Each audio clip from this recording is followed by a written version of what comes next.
Sawadika! Hello guys! Welcome back to my YouTube channel again. This is Thailand. So ngayon, pag-uusapan naman natin ang tungkol sa paano nga ba or ano ba yung mga questions during interview sa pag-a-apply bilang isang teacher dito sa Thailand. So anyway, I have two experience na pwede kong ibahagi sa inyo tungkol sa pag-i-interview. So please, kung di ka pa nakapag-subscribe ng aking YouTube channel, please subscribe my YouTube channel and likes and click the notification bell button so that ma-notify ka sa lahat ng mga videos ko. Alright. Okay guys, so ngayon pag-uusapan natin ang tungkol sa interviews. What are the questions during interviews here in Thailand being or to apply as a teacher? Okay. So, pumunta pala ako dito sa Thailand using as a tourist, okay, or using as a tourist visa.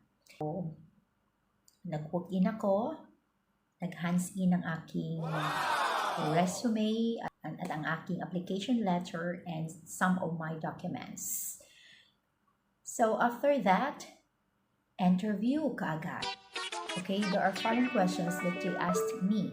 So number one, of course, okay, please introduce yourself. And then I started to introduce myself. So when the time I introduced myself, sinabi ko yung, of course, my name, taga saan ako, ano na natapos ko, mga credentials, skills, abilities, including your experiences in teaching, your teaching philosophy, your methods and strategies of teaching, everything na alam mo is showcase of yourself. So, gusto mo talaga ipakita at iparamdam sa kanila kung ano kang klaseng tao. So, if you don't have any experiences in teaching, it's not the big deal. Alright? So, when you are introducing yourself, you can introduce your name, saan ka nanggaling, ano yung mga skills mo, ano yung mga strengths mo, ano yung mga abilities mo bilang isang tao or bilang isang teacher. Kung wala ka pang experiences, try to tell that you are willing to do your best. So, this is another question that they asked me. Explain the situation when you dealt a very difficult student and how did you handle it? So I started, of course, to rephrase the questions by answering that being a teacher, we need to know different styles of teaching or different strategies and methods of teaching. And of course, we need classroom management through fostering a positive environment to the students, and then you can also motivate these students by giving some activities. Minsan kasi yung mga katanungan nila ay situational. So dapat sagutin mo rin based on your experience. So yung sagot ko ay based on my experience kung paano ko talaga dinisiplina ng halimbawa very maingay or noisy or naughty students. So binibigyan ko talaga ng attention. So, halimbawa, if there is a student running around while you have discussion, of course, you need to stop and just look at him or look at her, try to take his or her attention to you. Yung parang bang nagulat din siya kung bakit ka tumigil. You can talk him in a private na hindi mo nagustuhan yung ginawa niya kanina. So, you can talk with him and then if gawin niya yan ulit. Anong dapat? Okay, ano yung matatanggap yan na consequence or whatever. Iba ka pang mga gusto mong idagdag sa mga kasagutan, you are able to say whatever your experiences based off. Dapat sabihin mo rin sa kanila na gagawin mo yung lahat at willing kang matuto o to learn na maging isang responsible teacher. At kung paano mo yan i-handle. Or the third question is, describe your teaching style. So of course, sabihin mo sa kanila, describe your teaching style. So being a teacher, I answer them based on my experiences in my school before, that my teaching style is based on my teaching philosophy. So I use collaborative learning, student-centered, and to enjoy and have fun. Even they are learning, but of course it's gonna be like hands-on activity, individual or group activity that they can explore and motivate to enhance their interests in learning. Number four questions, what are your strengths and your weaknesses? So yung sinagot ko ay, yung strengths ko ay can work under pressure. I am very effective and efficient teacher. I am very patient. I know how to handle my class. It's one of my strengths. Classroom management at the same time. And I love teaching. That's my passion. And then, sinabi ko, when we say weakness, it's not really like negative, okay? So the weakness, it's also good, but when you do it too much, it will not be a good result. So halimbawa, sinabi ko yung weaknesses ko ay sobra akong malambing at saka very kind ako na teacher and sensitive.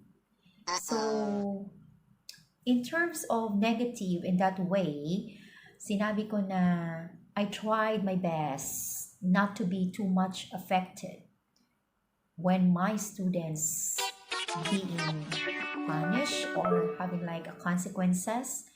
So sometimes kasi, once na binigyan ko siya ng consequence, parang naaawa ako. So minsan, instead na gawin ko ito, parang gusto ko wag na lang. So, hindi pwede. Right? So, yan ang weakness ko. Kasi naaawa ako. Maawain talaga ako. So, yun. Yun ang sinabi ko sa kanila. But it's not mean that negative. Okay? So, when we say weakness, it's not mean bad behavior or bad personality being you as a teacher. No. Alright? Okay. Next question that they asked was, how can you handle your stress? How do you handle your stress? So definitely guys, yung sagot ko ay I need to divert my mind.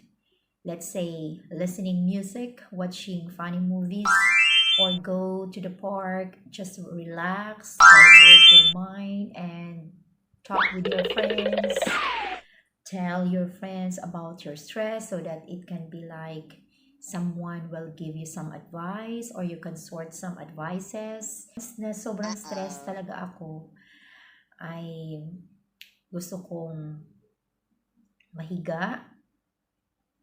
I want to pray and cry out, and after that, I will better. And I feel stronger. So, yun. Tapos, yung ginagawa ko ay gusto kong manood ng TV or yung movie na nakakatuwa para ma-divert yung mind ko. Tapos, gusto ko lahat maging busy. Parang ayokong mag-overthinking kasi nagtitrigger yung stress kapag you are overthinking or negative yung mind mo, di ba?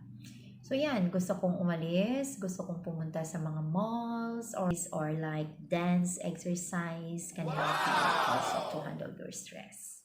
Right? Okay. So that's it guys. That's my first experience during my interview sa pag-apply ko sa Bangkok. And then, during interview guys, you are illustrating yourself. You are illustrating your teaching philosophy, your teaching styles, your methods of teaching, your strategies, and your abilities being a teacher. And then also during interview, you highlight your skills, highlight your talent, highlight your ability, your strengths being a teacher, your enthusiasm, how energetic you are, how good and how responsible you are being a teacher. showcase your abilities and your classroom management as well. Be prepared.